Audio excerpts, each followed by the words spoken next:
1228上凯道，五大族群一起来。这一天不只是全国客家日，也是一个满怀信念的时刻。站在这片土地上，五族携手同心，为国家祈福，为中华民国，为台湾的未来而奋力前行。将祈祷的心声带到凯道，把信仰的力量注入这片土地，让这一切因我们的合一而兴起发光。好个轰黑蕊，五族的心再次跳动。我们要让原住民的纯真与力量，客家人的勤劳与毅力，闽南族群的智慧与拼搏，外省族群的包容与勇气，新住民的多元与活力，汇聚成一股不可动摇的力量，成为中华民国台湾祝福的祈祷。当我们五族站立在一起，这片土地将见证台湾的合一和兴起发光。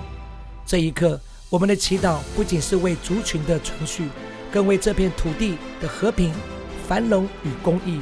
还我母语的呐喊，是五族对语言的真爱，是对文化传承的渴望。让我们的母语得以延续，让我们的文化得以发光，这才是真正的台湾。我们的祷告，求神使这片土地每一个人都能够被看见，每一个声音都能够被听见。正如约翰福音17章所言，愿他们合而为一。这不只是祷告的渴望，更是我们的承诺。1228五族合一，站在凯道，我们携手祈福，将这片土地的命运交托给信仰。台湾的五大族群将在这片土地合一同行，为台湾的未来坚定而祈祷。1228五族合一，站上凯道。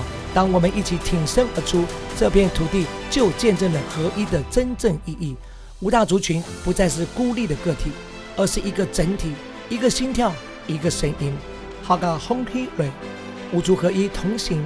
我们要让这片土地的每一个孩子都可以在自己的语言中成长，都可以在族群中的荣耀中挺胸抬头。福音400在台湾，2024-1228正是客家兴起的凯道祭坛。正如圣经所言，容我的百姓去侍奉我。 Let my people go, let Haga go。 客家族群100年来第一次上凯道，由客家基督徒承担，不为抗争，没有诉求，只有感恩赞美的献祭。若有所求，乃求客家回神家，乃求台湾归耶稣。若有所争，乃争客家人心，从今生世界体系中被释放，进入上帝属灵自由的荣耀。这是上帝为客家的时刻，上帝为客家摆设属灵丰盛的宴席，客家不能缺席，都要赴宴。所有族群也不能缺席，与客家一同席坐，一同喜乐。客家在凯道成为一，五大族群要在凯道前成为一，台湾要成为一，让这份合一成为中华民国与台湾的祝福。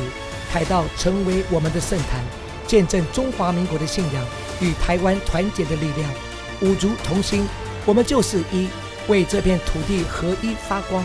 求神带领台湾与中华民国迈向更强大、更和谐的未来。